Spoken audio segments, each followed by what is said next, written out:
Deixa eu tampar o exemplo aqui e vamos explicar como é que funciona. Lei de Hess, chamada também, apareceu no vestibular da UEM isso aí, como lei dos estados final e inicial. Por quê?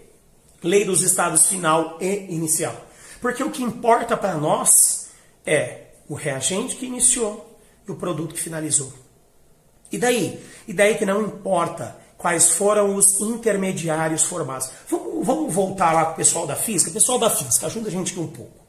O pessoal da física tem o deslocamento vetorial, né, e o deslocamento escalar. Qual que é a diferença entre um e outro? Deslocamento vetorial. Ponto que você saiu, ponto que você chegou. Deslocamento escalar. Todo o caminho que você percorreu. Quando você vai determinar o deslocamento vetorial, importa o caminho que você percorreu? Não. Importa de onde você saiu para onde você chegou. É bem parecido aqui. Não importa quantas reações intermediárias eu precisei fazer. O que importa é se o meu reagente e o meu produto são os que eu queria. Se isso aconteceu, dane-se o caminho percorrido. Por que dane-se? Porque se eu fiz 3 reações intermediárias, se eu fiz 2 ou se eu fiz 40, quando eu somar todos esses processos, obrigatoriamente eu vou chegar no quê? No mesmo resultado, que é o ΔH daquela reação. Ah, mas por que isso é feito? Existem algumas reações que elas são muito complexas, elas são muito instáveis para que a gente possa determinar essa transformação de maneira direta. Porém, com algumas reações mais estáveis, algumas reações mais simples de acontecer, a gente consegue fazer a soma e chegar até aquele ΔH. Ah, e dá certo? Claro, filho, claro que dá certo. Ciência exata, fica na paz. Exemplão, vou deixar aqui do lado a nossa folhinha. Exemplão. Metano, combustão, CO2 e água. O que ele forneceu? Reação intermediária de número 1, reação intermediária de número 2, reação intermediária de número 3. O que eu faço com isso? Ó, não está aqui do lado? O que você vai fazer com isso? Você vai somar. Você vai pegar o ΔH da primeira reação, somar com o ΔH da segunda reação, somar com o ΔH da terceira reação, isso vai te dar o ΔH final. Puta que fácil, então eu já vou fazer a soma. Não. Você precisa saber se a reação intermediária que ele te deu já está organizada da maneira que irá te fornecer reagentes ou produtos. Que? Como assim? Vamos observar. Vamos observar aqui, por favor. Vou deixar aqui do ladinho. Vamos fazer juntos. Bom, primeira coisa, não importa qual é o método. O que vocês sempre precisam fazer, queridos? Balancear a reação. Regra do macho, de novo. Metal a metal, carbono, hidrogênio, oxigênio. Só tenho carbono, hidrogênio e oxigênio aqui. Um carbono nos reagentes, um carbono nos produtos. Balanceado. 4 hidrogênios nos reagentes, 2 hidrogênios nos produtos. Balanceado. 2 oxigênios nos reagentes, 2 vezes 1, 2. 4 oxigênios nos produtos. 4 nos produtos. Multiplico por 2, que eu fico com 4 também. Professor, posso cortar esse CO2 aí? É uma substância simples, entalpia 0. Não pode. Não pode, porque o método aqui é diferente e eu preciso utilizar as reações inteiras que estão. Então, nada poderá ser cortado ainda. Vamos lá. Essa é a reação que eu preciso chegar. Além de resta uma vantagem. Você já descobre se você acertou ou não a reação na metade do exercício. Porque quando você somar essas 3 equações, você precisa chegar nisso aqui. Se você somar as 3 equações e não chegar nisso aqui, cara, azedou para o seu lado. Você acabou fazendo errado, tá? Bora lá. O que tem na primeira reação intermediária que eu tenho igualzinho na minha reação principal? Carbono sólido, tenho na principal? Não. Gás hidrogênio, tenho na principal? Não. Metano, tenho na principal? Tem. Detalhe, o metano na reação principal está do lado esquerdo da seta. Ele está como um reagente. O metano fornecido por ele está do lado direito da seta. Está como um produto. Lascou. Por que lascou? Porque eu vou ter que inverter isso daí. Por que inverter? Porque essa reação será responsável por me fornecer o metano na reação principal. Se eu quero o metano do lado esquerdo e eu tenho o metano do lado direito, o que eu vou ter que fazer com essa equação? Invertê-la. Vou até anotar aqui na frente. Ó. Nós vamos inverter a equação de número 1. Bora. Assim como tudo que é reagente vai virar produto. E o ΔH? Essa é a parte mais importante. Tudo que eu fizer com a minha reação, eu preciso também fazer com o ΔH. Se eu invertir a reação, ela era uma reação exo, porque era negativa. Se eu invertir essa reação, ela passa a ser o quê? Endotérmica. Por isso que ao invés de negativa, eu vou trabalhar com o valor positivo de ΔH aqui. Pronto. Inverti a reação de número 1, inverti o sinal do delta. Reação de número 2, galera. O que tem na reação de número 2 que tem na reação principal? Duas coisas. O2 e CO2. E agora? Qual eu utilizo? Truque. Não, truque não, é só uma dica, vai. Sempre que você tiver o oxigênio aí disponível, esqueça ele, abandone ele. Ele vai se acertar sozinho. Tanto é que eu não tenho só oxigênio na segunda reação, eu tenho oxigênio também na terceira. E aí você vai perceber que se eu acertar pela segunda, eu vou estragar no total. Abandona o oxigênio, foca no CO2. Eu quero um CO2 do lado direito. O que eu tenho aqui? Um CO2 do lado direito. Ah, então já tenho o que eu quero? Já, velho. É só fazer a soma. Então, opa, não tem esse 2, me perdoem. Oxigênio gasoso, formando CO2 gasoso. ΔH. Se eu não fiz nada com a reação, eu também não faço nada com o meu ΔH. Terceira e última reação. O que tem na terceira e última reação que tem na principal? Ah, tem água e tem O2. Já expliquei sobre o O2. Abandona esse cara que ele se acerta sozinho. Eu quero água do lado direito da seta. A água que foi fornecida está do lado esquerdo. Então, eu vou ter que obrigatoriamente inverter essa reação. Só que além disso, eu quero duas moléculas de água, ou 2 mols, né, de água. E aqui eu tenho apenas 1 mol. O que eu vou ter que fazer? Dobrar essa minha equação. Então, além de inverter, eu vou multiplicar por 2. Vamos fazer o seguinte? Vamos inverter primeiro, depois a gente multiplica por 2, ok? Então, como é que ficou lá? H2 gasoso mais meio de O2 gasoso, fornecendo H2O líquido. ΔH. Calma, que eu ainda não vou mexer no ΔH porque a gente não terminou. Nós só invertemos. Só que além de inverter, nós precisamos multiplicar por 2. Então, se não tem nada aqui na frente, número 1 vezes 2, 2. Meio vezes 2. Quanto que dá isso aqui como resultado total? 1. 2 vezes 1, 2. Tudo que tem de um lado, igual a que tem do outro, nós vamos poder cortar. Por quê? Por que nós vamos poder cortar? Por que nós vamos poder cancelar? Simples. Porque se isso está do lado... Vamos pegar uma coisa que eu vou cortar. Se isso está do lado esquerdo e isso está do lado direito, eles apresentam o mesmo valor de entalpia, só que um com valor positivo e o outro com valor negativo. Se eu somar, obrigatoriamente vai dar 0. Por isso, que tudo que for igual de um lado ao outro, eu posso cortar. Igual de um lado, igual do outro, eu posso cortar. Ah, o O2 eu vou cortar, né? Não. Se não tem nada aqui na frente, é 1, 2 vezes meio, 1. 1 oxigênio com mais 1 oxigênio, quanto que vai dar isso aí? 2 O2. Ah! Big, você esqueceu de colocar o ΔH. Verdade, esqueci mesmo. Foi mal. Era positivo, como eu inverti, ficou negativo. Vezes 2. 2 vezes 287. 2 vezes 7. 14. 2 vezes 8, 16 com mais 1. 17 vai 1. 2 vezes 2, 4 com mais 1, 5. Foi mal. Tinha esquecido mesmo. Agora sim, volta para a soma. Pau. Não tem nada mais para cortar. Está do mesmo lado. Ao invés de subtrair, nós somamos. O que sobrou da primeira linha? CH4 gasoso mais. O que sobrou da segunda linha? 2O2 gasoso mais. O que sobrou da terceira linha? Nada. Então, produto.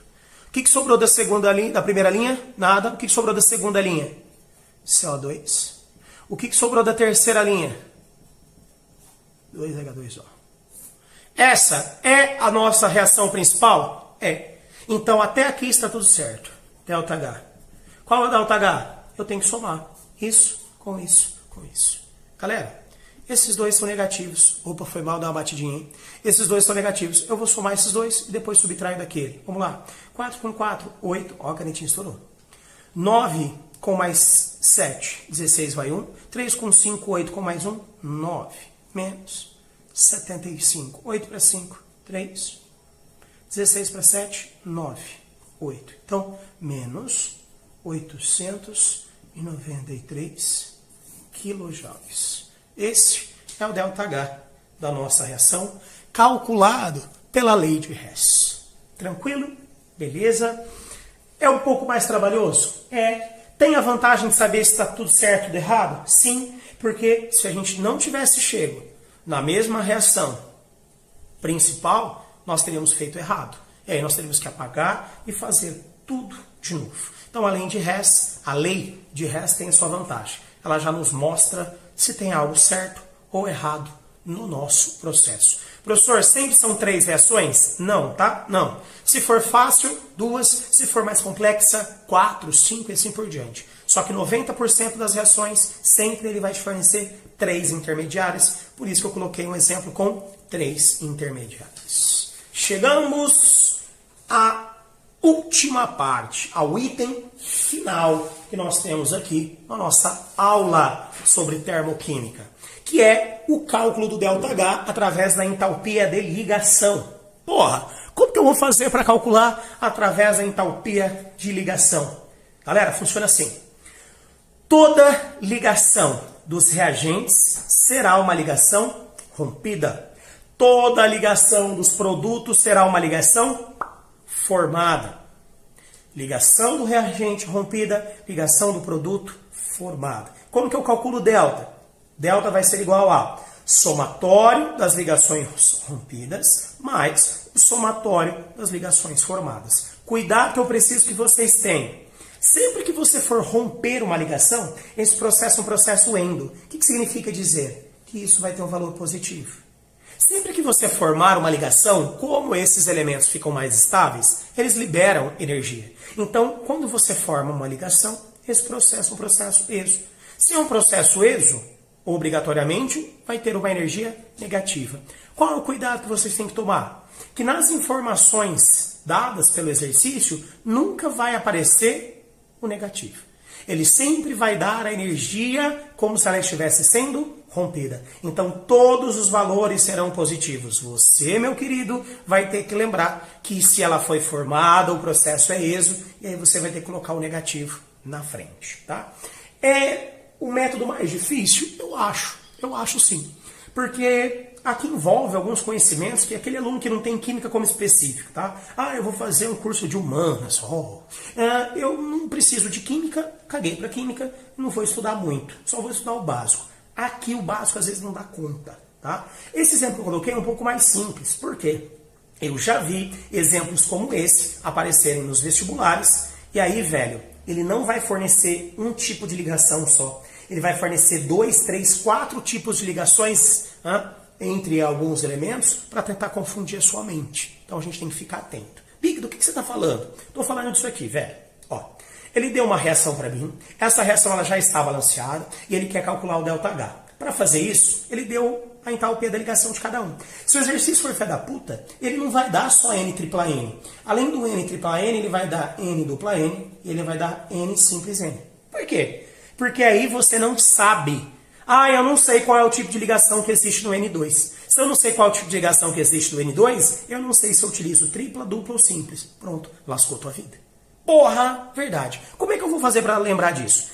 Nitrogênio, família 5A, 5 elétrons na camada de valência, é um elemento representativo da família A. Então ele se estabiliza com 8 elétrons na camada de valência. Sendo assim, família 5A, 5 elétrons. Para ficar estável com 8, faltam 3. Então ele vai ter que fazer 3 ligações. Traduzindo, o que é o N2? É o N tripla N. Mais, o que é o H2? Hidrogênio, 1 elétron na camada de valência, faz uma ligação. Só que são 3. Porque são 3 H2. Isso forma 2 NH3. NH3, amônia. Está aqui. Geometria piramidal. Isso aqui é bom para cair no primeiro dia da UEM, viu? Federal. Federal que gosta igual o El, aqueles 1, 2, 3, 4, 5, e aí vem afirmar qual tá verdadeira. Eita, exercício bom. O cara, a cara da UEM. A UEM que gosta de vestibular mais complexo, a UEM vai colocar uma questão que vai ter um item. Isso. O outro item fala de geometria. O outro item fala sobre tipo de ligação. O outro item fala sobre tabela periódica. Acabou. Acabou. Aí o último pode falar sobre cálculo estequiométrico. Acabou. Ele pode fazer uma questão cabulosa envolvendo isso aqui. Então, não é besteira, não é só para primeiro dia, é também para prova específica, tá? Vamos lá. Delta H. Quais as ligações que foram rompidas? Todas as ligações dos reagentes. Então, o que foi rompido? Foi rompido N-tripla-N e foi rompido 3 ligações HH. Isso foi rompido. Mas, o que foi formado? NH, NH, NH, NH, NH, NH. 6 ligações NH foram formadas. Bora. Delta H. Quanto que vale a ligação N-tripla-N? 944. Mais 3 vezes. Quanto que vale a ligação HH? 435. Mais 6 vezes. Quanto que vale a ligação NH? Cuidado. Ligação NH vale 391. Só que isso é produto. Se isso é produto, a ligação for formada. Se a ligação foi formada, o processo é ESO. Se o processo é ESO, a energia vai ser negativa. Então, menos 391. Logo, o ΔH é igual a 944 mais 3 vezes 435. Vamos lá. 3 vezes 5, 15. Sobe 1. 3 vezes 3, 9. Com mais 1, 10. Sobe 1. 3 vezes 4, 12. Com mais 1 que subiu, 13. Mais 6 vezes 391. Menos, porque é negativo. 6 vezes 1, 6. 6 vezes 9, 54 vão 5. 6 vezes 3, 18. Com mais 5, 23. ΔH é igual a 9, 4, 2. Joga sinal, menos 2.346. Logo, o ΔH é. Vamos analisar uma coisa aqui. Valor absorvido para rompimento. Valor liberado para formação. Eu tive uma maior energia sendo absorvida ou eu tive maior energia sendo liberada? Eu tive maior energia sendo liberada. Então significa dizer que o ΔH vai ser o ΔH negativo. Se você teve mais energia sendo liberada, significa dizer que essa é uma reação do tipo exotérmica, ok? Reação do tipo exotérmica. Mas exotérmica quanto? Vamos lá. 2.300 e acabou minha iluminação. Galera, desculpa aí, acabou a iluminação, mas só falta esse pedacinho do exercício. E desculpem, eu vou tentar terminar com essa iluminação mais fraquinha aqui mesmo. Se ficar ruim, depois a gente regrava isso lá rapidão. Demorou? 3, 16 para 9, 7, 2, 13 para 4, 9, 2 para 2, 0, 0. Então, menos 97 kJ. Está aqui. Essa é a energia que foi negativo, liberada, tá? Energia liberada no processo de formação da amônia. Atenção! Entalpia de ligação. O que precisa ficar na mente? Que é a entalpia do reagente mais o produto. A entalpia do reagente sempre será positiva, porque ela vai ser absorvida para romper. A energia do produto sempre será negativa, porque ela precisa ser liberada quando a ligação é formada. Ok? Lindos. Esses são os 3 métodos de cálculo de ΔH que a gente tem. O que fica faltando? Fica faltando entropia. Entropia, grau de agitação. Né? O que a gente precisa saber além da entropia? Nós precisamos saber se vai ter energia, tá? Para trabalho, se não vai ter energia útil para trabalho. Mas toda essa relação de entropia, entalpia, energia livre de Gibbs, que é o nosso ΔG, eu falo para vocês numa outra aula, falo para vocês na nossa aulinha extra, tá bom? Essa aqui já extrapolou. 38 minutos, me falaram que era 20. Tá bom, né? A gente dobrou quase. Tá tranquilo. Queridos, fiquem com Deus. Boa semana a todos, bons estudos. O que precisar, estou aí. Grande abraço.